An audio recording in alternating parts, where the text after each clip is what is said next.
Welcome to New Normal, a podcast about finding hope in life change. My name is RJ, and 2.5 years ago I started this podcast as I was figuring out my new normal as a newly divorced, full-time single dad of 3 kids.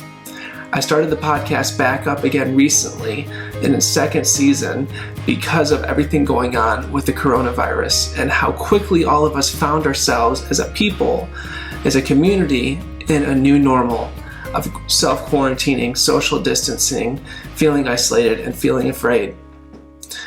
And I did it so that we could find hope and community and togetherness in something that is unprecedented for anyone in our lifetime. Today, I'm bringing you back to therapy with me with the most amazing Luann Adams, my therapist. I brought her in season 1, and we did an episode together going through processing my anger and grief, and it was one of my favorite episodes I've ever done. And as I've been continuing my therapy with her and realizing all the things that have been coming up inside of me as we're facing this outbreak, I realized very quickly that she has a lot of things to say to bring comfort to those of us who are finding ourselves in a situation that is outside of our control. So today, Luann's going to give us a voice for those feelings. She's going to give us practical tips on what we can do to help manage as we find ourselves in a new situation that's outside of our control. She's going to invite us to make 3 lists today. So I encourage you to grab some paper or to open up a notes app while you're watching this or listening to this and follow along and do these practices because they really do bring a lot of peace. I can say that from experience.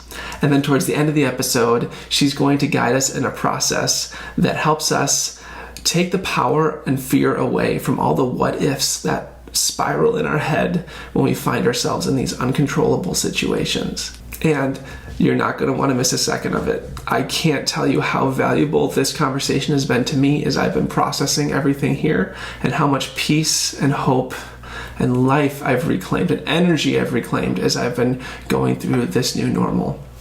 I hope it's helpful for you too. A quick note, when we recorded this episode, it was the day that Michigan went under their state-mandated order for us to stay at home. And it was a very heavy day, and I was feeling the heaviness, and you'll probably see that in me. And it was really the perfect conversation for me to have on such a difficult day. So I really hope that you enjoy and that you find really helpful things from this conversation with the very great Luann Adams. What a better day for us to be having the conversation about dealing with things outside of our control. Isn't that the truth? Speaking of that, I was thinking to, right at the get-go, to suggest that if it fits for a listener, to grab a notebook or a journal or a sheet of paper or something and just maybe make 2 columns or whatever and jot down ideas about what things we're talking about are under their control, under their authority, and what things just aren't. Oh my gosh. That's such a good idea.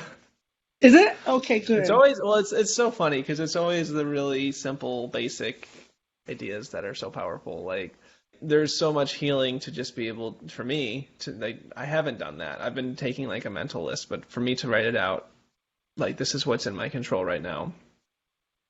And this is what's not in my control right now. Like, what a great place to start, because I am so, as you know, of the mind that finds myself just getting tangled in the weeds of all the different what ifs or trying to hold on to whatever I have or starting to worry about the things that are completely out of my ability to change. And I'll spend so much time there and my stomach will hurt and I'll get exhausted and I'll just spiral out and going into the place of my mind that just continually is worrying about so much. And like, for example, during this experience, it seems to be changing constantly. And last week, I was worried so much about just being able to get groceries. I was just had this crazy fear about, like, am I actually even going to be able to get groceries for my kids? Like, are people going to clear the shelves to the point where I can't even find food and necessities for us? And then I was worrying about, well, okay, I'm a commission-based job, and what happens if I can't practice my work, which is basically what happened today. But the interesting thing is today I'm not worried about that.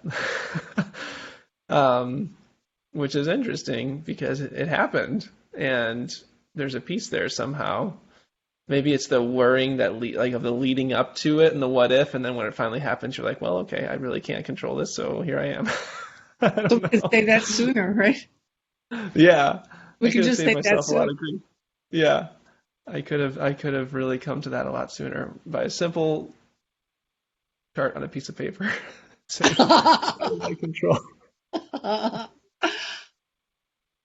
Somebody defines anxiety as focusing on catastrophes that have not even happened yet. That's Focusing, it. That's it.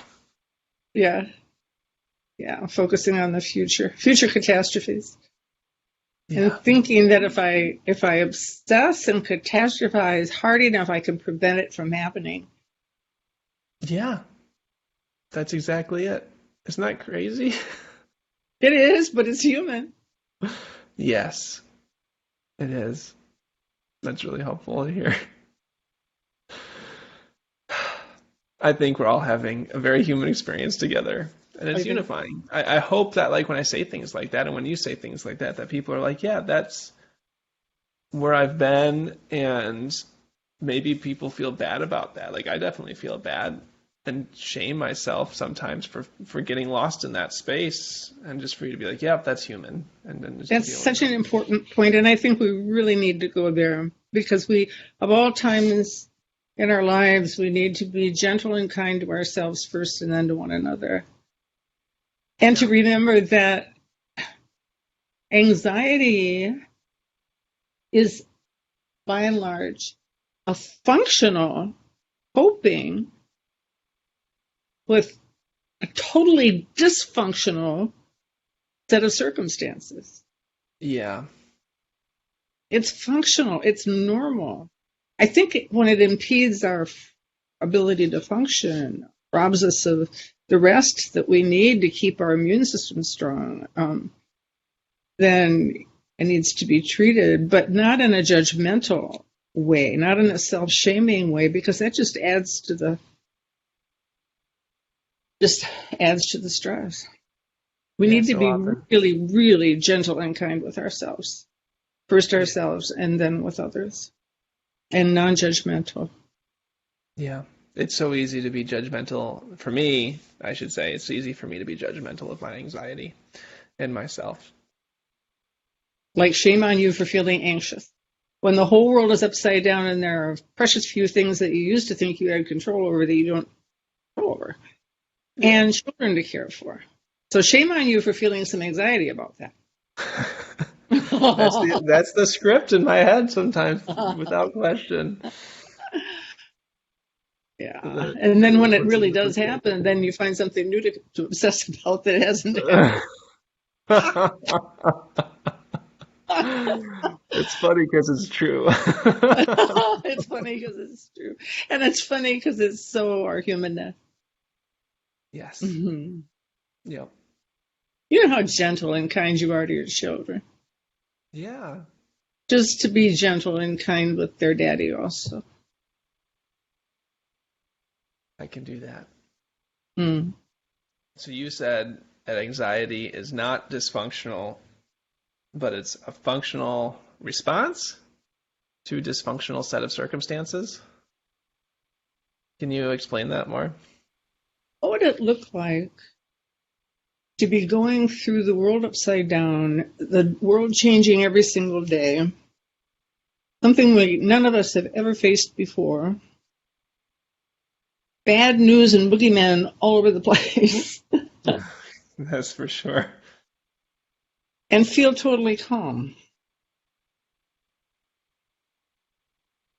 I think you would need to be separated from the reality of it, or strung out on benzodiazepines or something, or alcohol or drugs. But I think to be functional in this level of change and powerlessness and fear, anxiety is a functional way of coping with that, because we're telling ourselves the truth that this is, to the overused word unprecedented, this is certainly all of it. Unprecedented in that none of us faced anything. Now, my great-great-great-grandmother did. Well, actually, no, she passed just before the thing hit, the Spanish flu. But her children and grandchildren did. It's not unprecedented, but it is for us. We've never seen it before. Yeah. And they went through it. And here's the thing, and I think a backward glance, knowing a little history, I think sometimes a backward glance is helpful. Because when they went through a pandemic that clobbered the planet, there was also World War I raging. And they didn't have what we're doing right now. They had no kind of technology to connect with each other. Right. So this is not really unprecedented. It is to us. But when it happened before, and I think that takes us to a gratitude place. First of all, it's happened before, and the world righted itself. It reset in time. Not right away, but in time it reset itself. And also we have so much to be grateful for in comparison with the last time this thing happened. And then to look forward and say, what kinds of things can we be doing now in coping and being gentle and kind with ourselves and with each other, so that when the world does reset, we're in a healthy place to embrace it, to move forward, that we'll have the strength and the wisdom that we can gain through the pain and the fear, that we'll be equipped to greet the world when it resets. This will not be forever. It will end.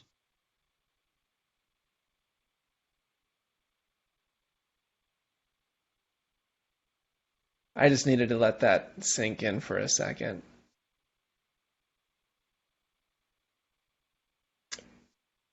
Yeah. Obviously, until it ends, there's going to be a lot of hard experiences, a lot of joyful experiences. I've experienced both of those. Like, some of the greatest joys and fits of laughter I've had with the ability to just be so present here with the people that I love. And moments later, I can be crying because I'm scared. And I've just noticed an experience for myself of moment by moment just feeling so many different emotions, vastly different from the moment before. And it didn't really dawn on me until a couple days into all of this and the experience like this, that I'm experiencing grief, much like I experienced grief when I became a single dad 2.5 years ago, and my life changed. And I finally was able to start to see the parallels in myself and my bodily reaction, my mental, emotional reaction. And I don't know why that was so surprising for me. And I think we're kind of collectively, as a people, experiencing grief together.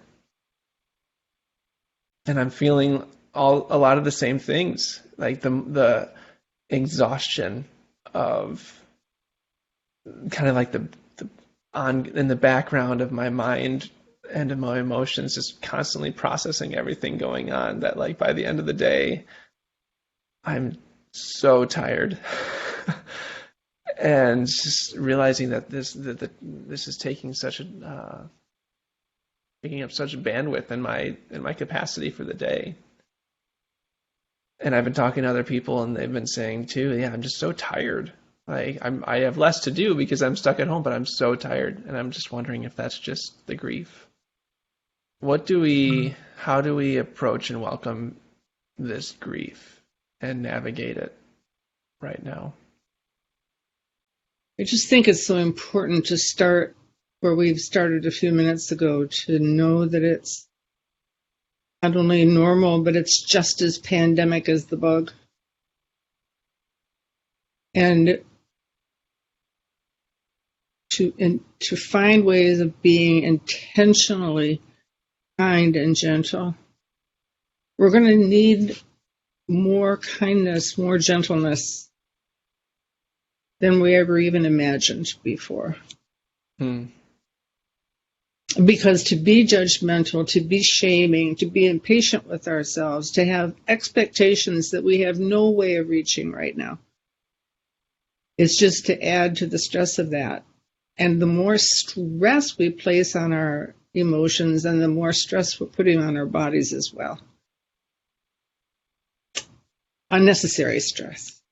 You're a successful businessman. You're a single dad. You're creative and positive and energetic and intentional in all that you do. And all of a sudden, those are not realistic expectations anymore. You can be creative, but it needs to be on a whole different level. And to have expectations of yourself that there is no way of reaching right now is to put unnecessary stress on yourself and end up beating up on yourself. And I think that's true of all of us. We just need to moderate, reduce, be realistic about our expectations.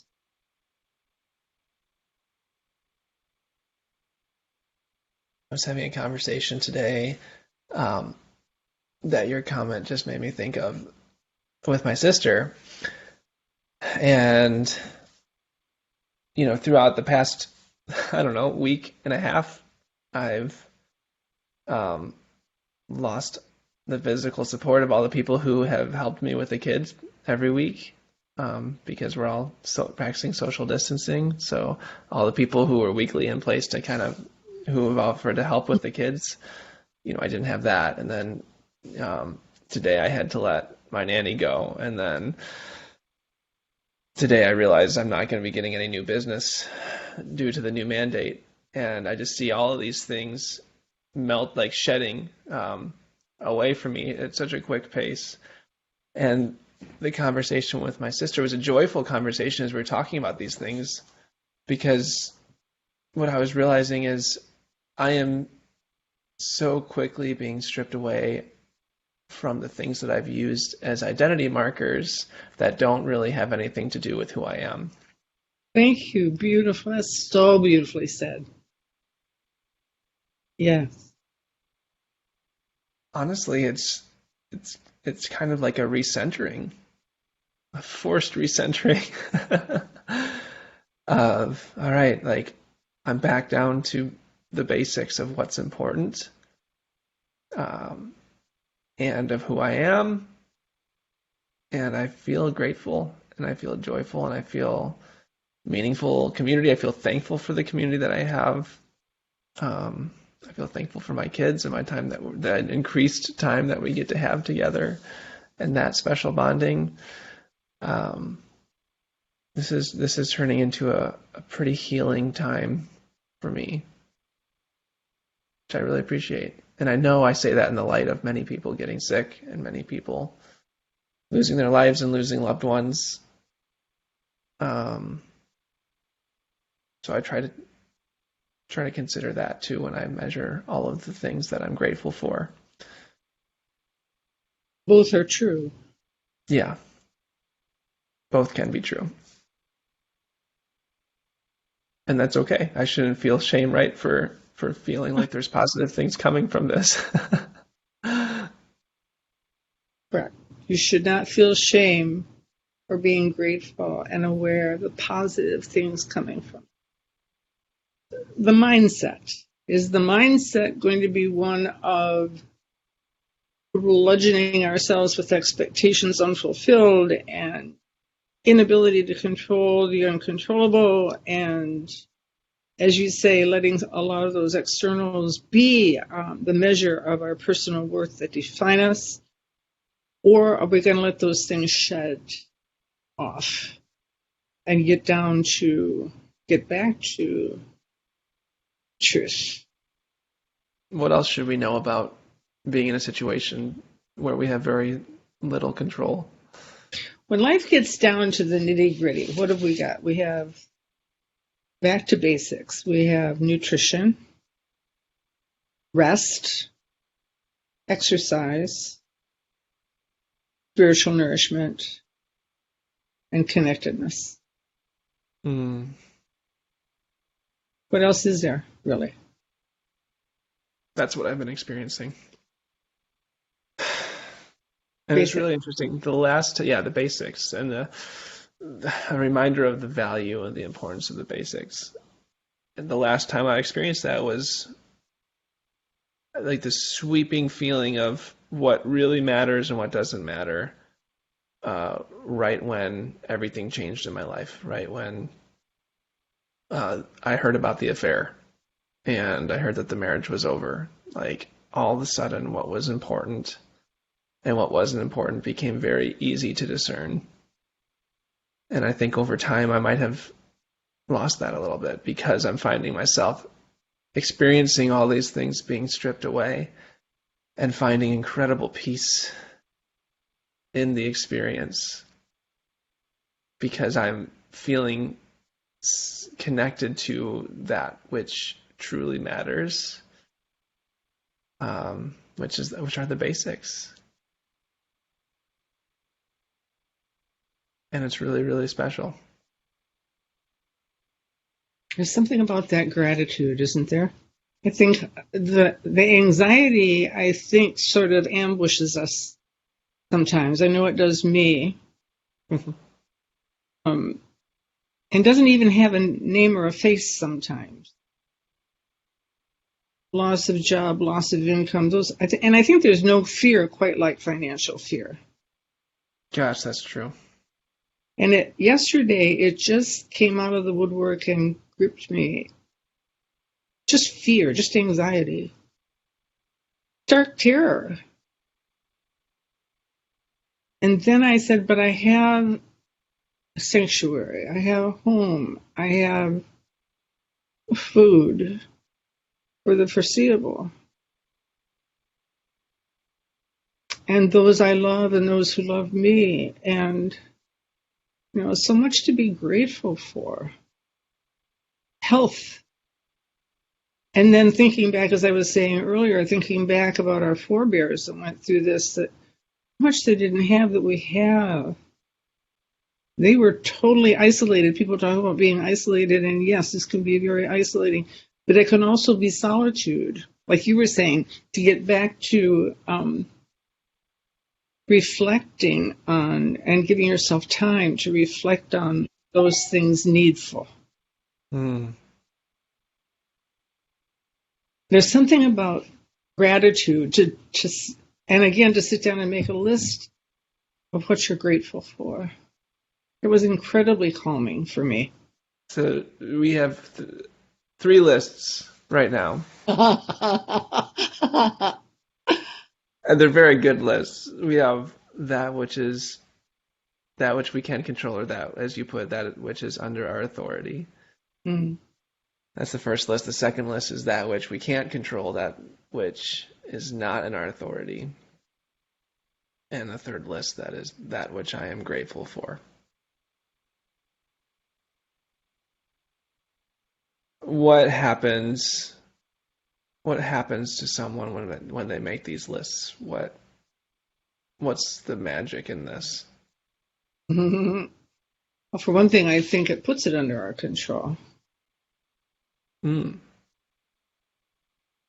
Just the very act of writing it down puts it under our control. And it feels like you're doing something. Like That's it's action. That's it. Yeah. And I think not writing it down, not anchoring it on the page means it's going to float around in your mind and feel like 10 different things when actually it's one. Yeah. Isn't that true? It's so easy to make something feel super overwhelming, like it's so many things, and then when it comes down to it, it's just one or two things when you're actually writing down a list. How does it? I don't know how it multiplies in the brain, But it but does. it does, and there's something so powerful to be able to say, oh, well, that's not as scary as I thought that it was when you're looking at it on a sheet of paper. And I guess something about it's not infinite anymore. It's finite. It fits on a page, so it's finite. I love that. And it's just nice to see the things that are not within my control, because for me it's like, okay, well, what's the point of worrying about them then?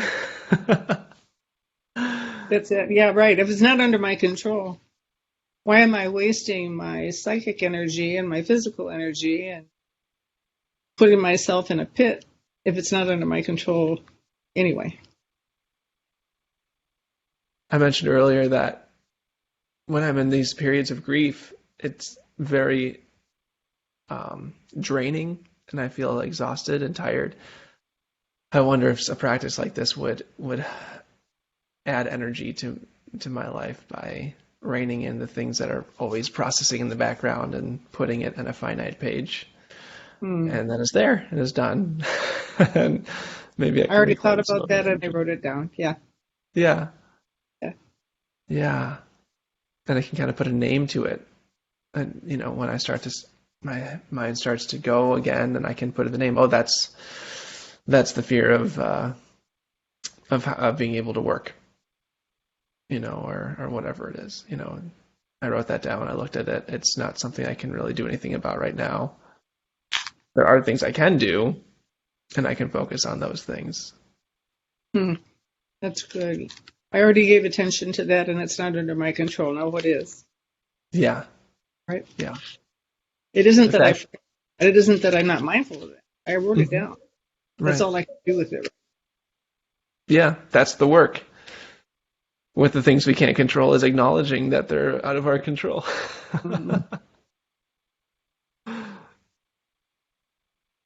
Gosh, I'm going to write that down. I like that. I like that too. And that work is done. And then you can focus on the other two lists, which is what I can control, and the gratitude, which is a great place to spend your time. And those are energy producing activities, I think, rather than energy draining. Right. That what if busting exercise to deal with the terror enemies, the anxiety that grows around. The what ifs are huge now. Yeah. Can we do the what if busting exercise? Yeah. Do you remember? Yeah. For the most part, let's we can use me as a guinea pig, as we tend to do in these conversations. Okay. And give people an example of what it looks like to go through the process of busting a what if. Should we do that? Let's bust a what if. Okay, sounds good. I'll enjoy this. They're crawling out of the walls at us these days, aren't they? For me, they are. Yeah, without question. And they're not. And they're truthful what ifs. I mean, they're not imaginary. That's what I'm trying to say. Right. Yes. They're really, truly what ifs. Mm-hmm. But they deserve attention, otherwise they take over. Yeah. One of my big what ifs is, what if work never picks up again? So the first step is to write the darn thing down. Okay. All right, I'm doing this. So what if work doesn't pick up again? Okay, so we're going to step number 1. 4 steps. Step number 1, write the darn thing down. All right, written. So what does it say? It says, what if work doesn't pick up again? Never, ever, ever. Right? This is already feeling ridiculous. No, it is not anything. And don't you be judgmental. No, I'm saying this fear already feels ridiculous when you say it that way. No, it's a fear. There's no question that's a fear. But the what if question, what if work never picks up again? Or is Yeah. never Or like, my what work? if by the time I should say, by the time I drain my savings, or what if work doesn't pick up in time for me to be able to provide for my family? That way. Yes. Good. Hmm. hmm Okay, so read it again. Sorry. So step number one is write the darn thing down. That's why, Well, because we need to go back and make sure we're planted where it started. yeah. What if work doesn't pick up again before I run out of money? How's that? Well, you don't have to add that, but you can if you want. There's the clarifier. That's the real fear, right? Because it's for Okay. me, it's unlikely that for the rest of my life I will never work again. You're getting ahead of ourselves here. Yeah. So You're, I we're, am. Is that part of we're it? getting ahead of ourselves. Yeah, yeah, Okay. I'm yeah. sorry. Slow me down. Yeah, but you're already there. I mean, you've just completed the thing. But if we take it if we take it step by step, that's thing one. The what if is right there. That's it. Yeah. Step number two is to give it a number, scale of 1 to 10, how likely. In other words, how likely is the what if that you just wrote down? How likely is that to really happen? Right. How So 1, 2, likely or is it? 3 is, yeah, likelihood. Yeah, 1 to 10. hmm 10 being that's very likely this will happen. Almost engraved in stone. Yeah. 1, 2, 3 is on the scale of unlikely. 5 is 50-50. Yeah. I think that work doesn't pick up again before I run out of money. I would say it's a 5. 50-50 chance. Mm-hmm. Mhm. So we'll give it a 5. Okay. If that's what you think, we'll give it a 5. I mean, you're Yeah. the expert on that. You're the expert Sure. on, yeah. That's my prediction. Okay. 50-50 chance that what if will happen. Yeah. So then step number 3 is then in the 50-50 chance, so we're going to reflect back on the question itself and then the likelihood. The 50-50 chance that what if, as you've written it, will actually happen. This is counterintuitive, but it asks this question. What's the worst possible scenario outcome of it actually happening? The worst thing you can think of.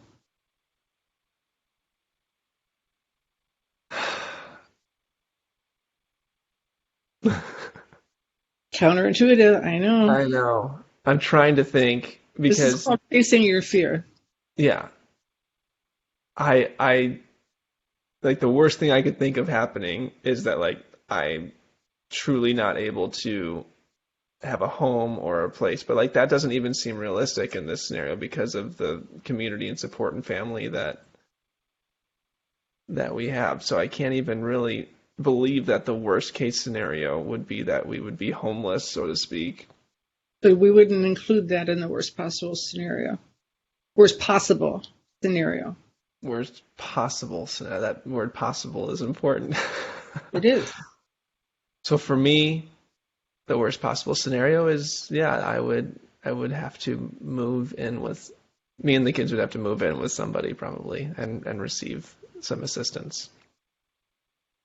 So Which the doesn't worst. sound that bad. Well, maybe that's not the worst of it.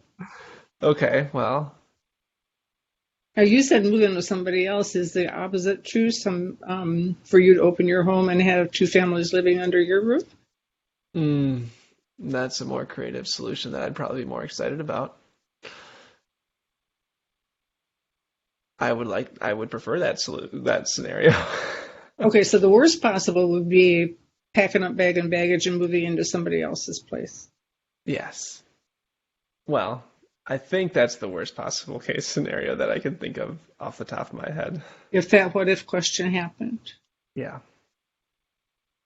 50-50 chance it would happen. If it happened, worst possible scenario is pack up and move to somebody else's home. Yeah. Doesn't get worse than that.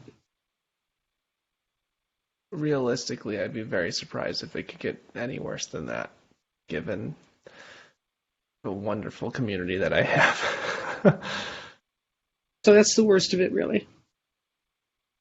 You've just described and faced your worst fear then, in that regard. Yeah. We need to face it. Because facing it doesn't speak it into existence, right? It's That's there. right. Yeah. There anyway, or you wouldn't Yeah. be able to put your finger on it. Mm-hmm. Is that the fourth step? That's third. That's So still part of the third. Yeah. Worst Okay. worst case scenario, and then keep asking yourself, but is that the worst of it? Until you think you have the worst case scenario. Got it. So ask yourself, is that the worst of it a couple times? Yeah, until you think, really okay, get to the worst. Yeah. yeah. And you've said there was certainty in your voice. You said, yeah, that's probably the worst of it. Yeah. Yeah. And then Which step makes it 4 sound so is, small. I don't think so. No, that'd be a big thing. It'd That be would an not inconvenience. a huge inconvenience, but not life-threatening. No, not worth, and I know we still have another step, but not worth the amount of time that I've spent in the past 2 weeks dreading over this concept. Ooh, that's the word, isn't it? Dread. Yeah. Mm-hmm. Okay, fourth step.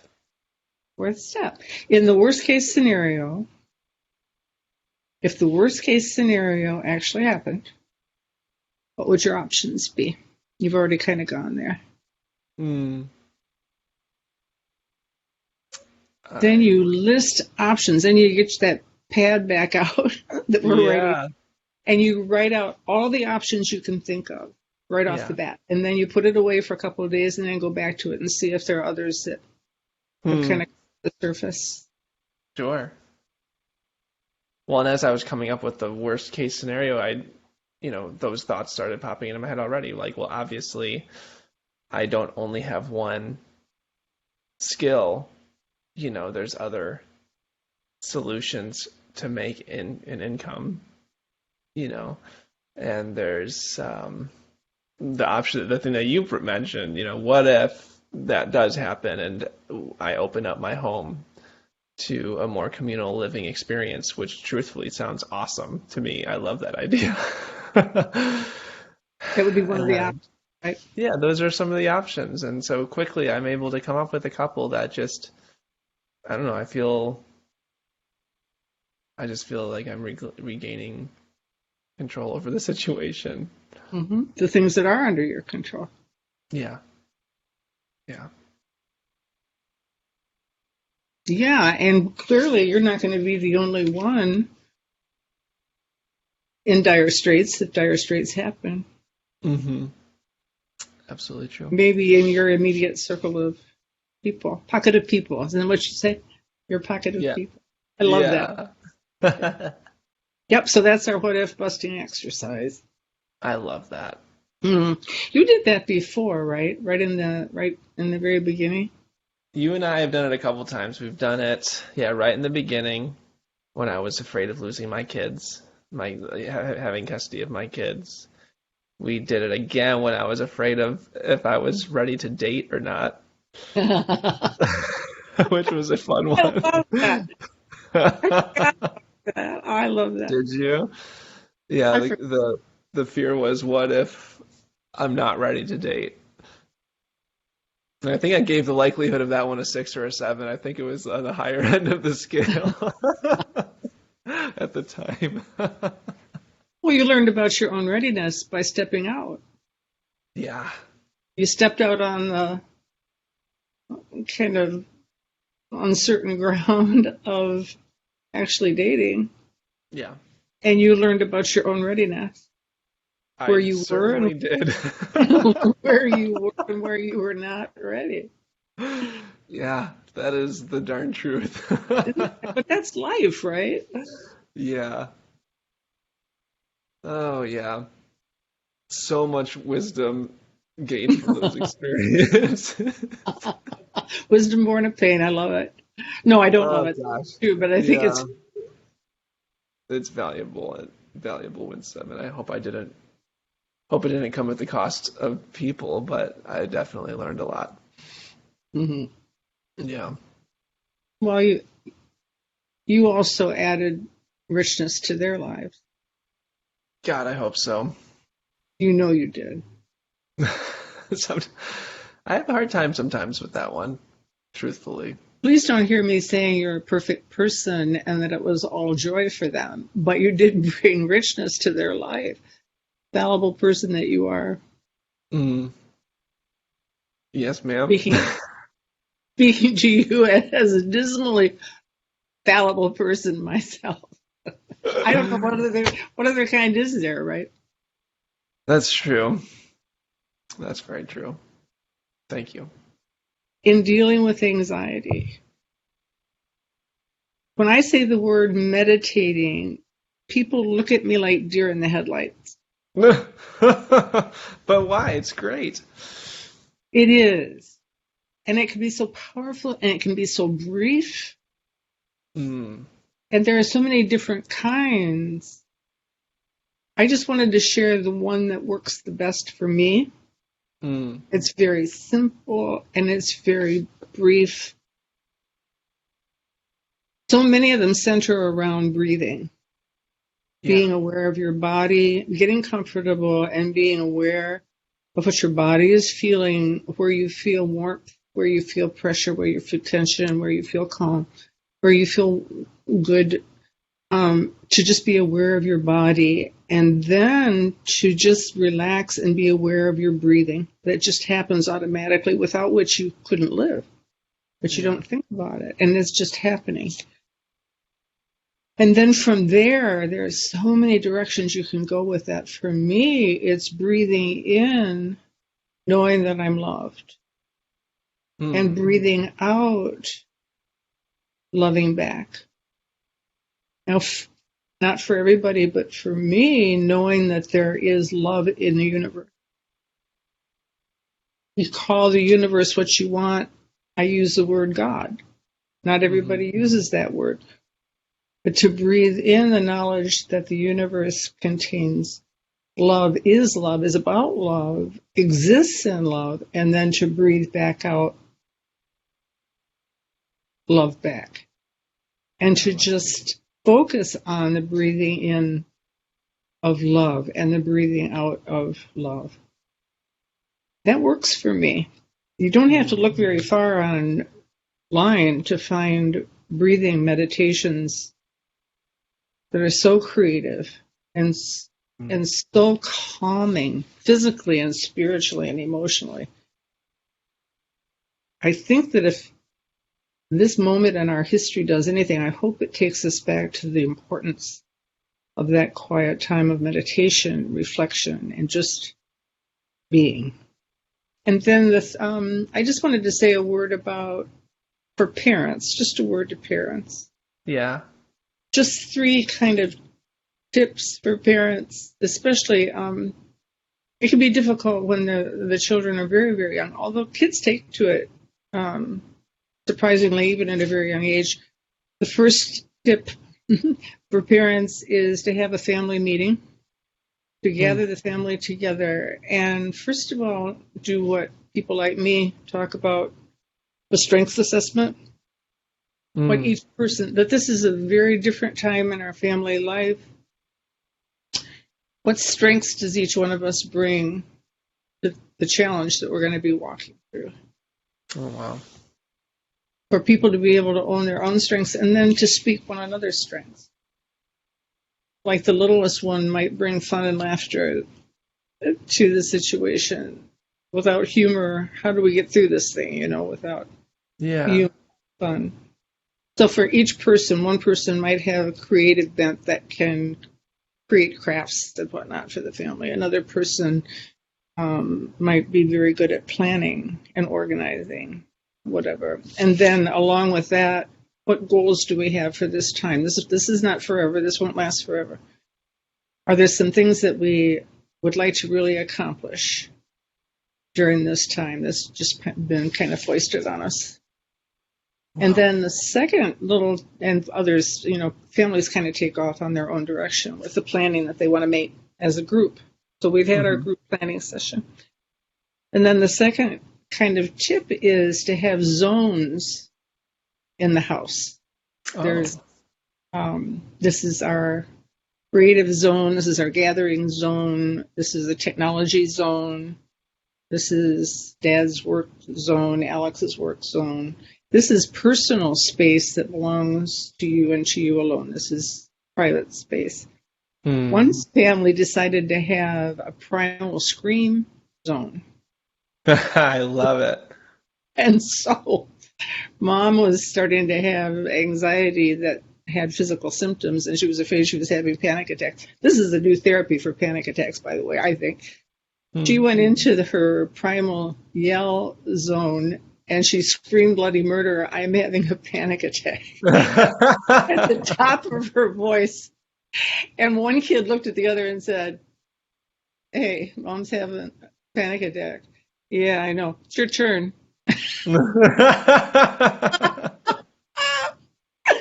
She said, "You know what? I took command of that panic attack.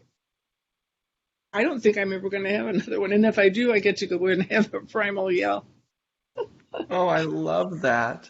Oh, that's dear. Fantastic. And then the third one is to have structure in the day. That we get up at this time, we put on our clothes. This is what we do. Yes. That's so security producing for kids. Yeah, that's been the one.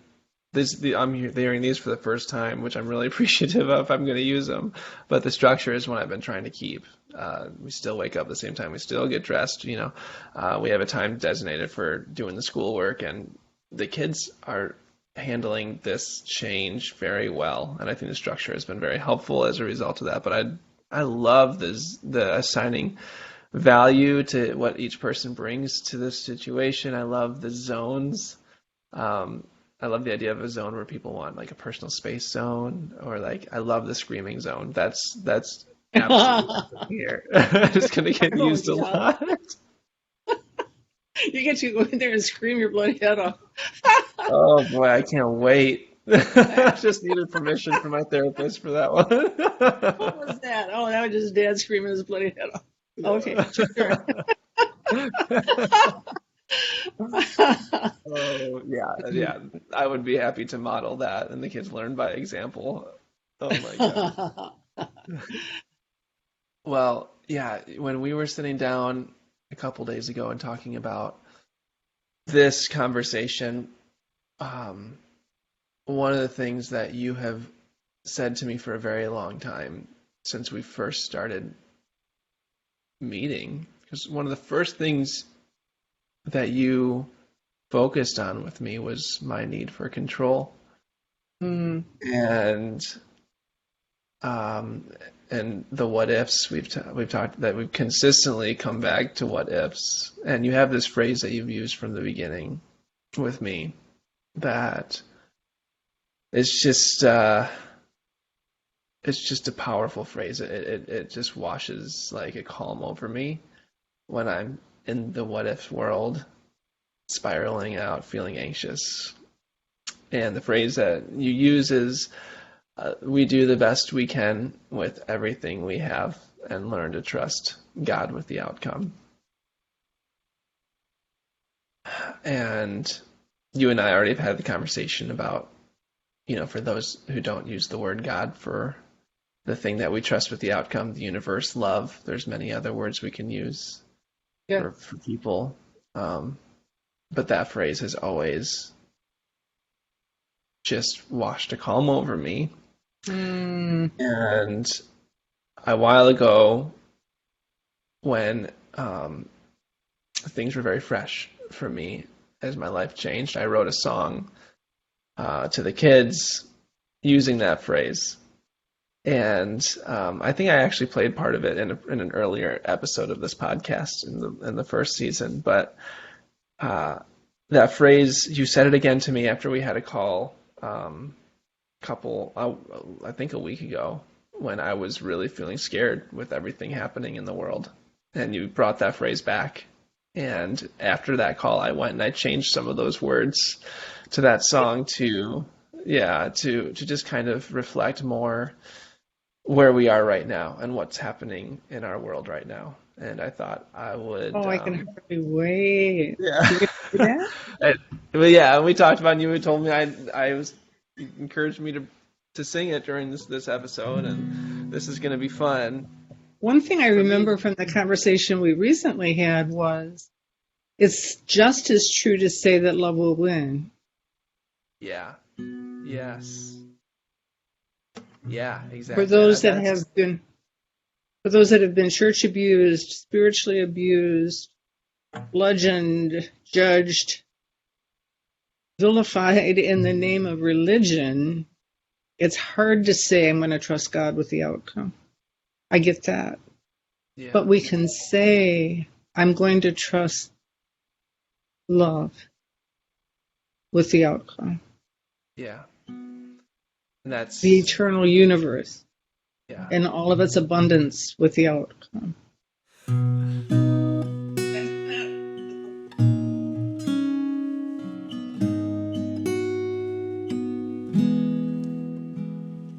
Little ones, sweet little ones, oh how the world has changed. We're staying home and nothing's quite the same. And every day I'm finding out just how much I don't know. And to be honest, I'm afraid. But we can't control the things we can't control. But we can choose how we will respond.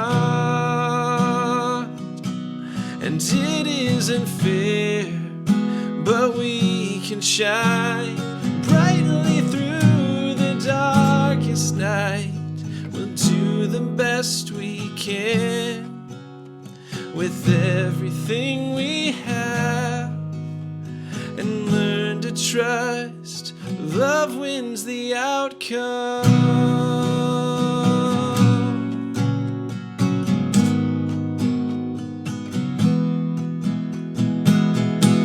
And we're getting stronger every day,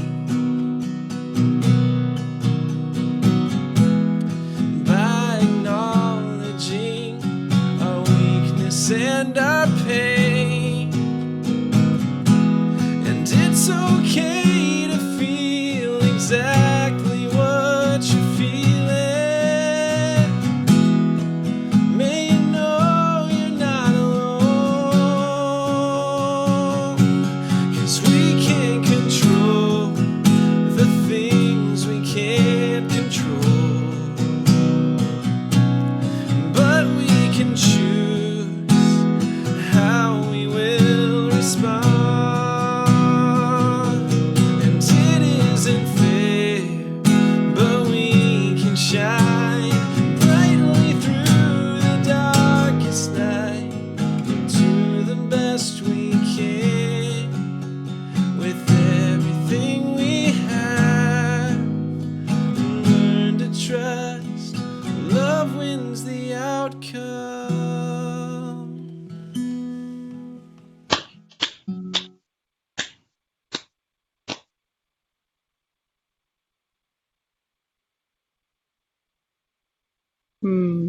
Thank you so much. Oh, thank you. That phrase has brought me a lot of peace. They will take those words for the rest of their lives. And when they do, this time will have borne priceless fruit. Because like you said, when you come right down to it, that's the heart of it, isn't it? That's the heart of it. That's the heart of living. To do the best we know how to do with what we have and trust God, trust love, trust with the outcome. Can't manage the outcome.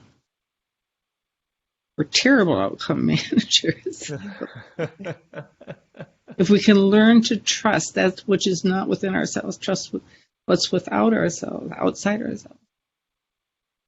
To be benevolent and loving and creative and trustworthy with the outcome. And the people stayed home and read books and listened and rested and exercised and made art and played games and learned new ways of being and listened more deeply. Some meditated, some prayed, some danced, some met their shadows. And the people began to think differently. And the people healed. And in the absence of people living in ignorant, dangerous, mindless, and heartless ways, the earth began to heal. And when the danger passed, and the people joined together again, they grieved their losses, made new choices, and dreamed new images, and created new ways to live and heal the earth fully as they had been healed.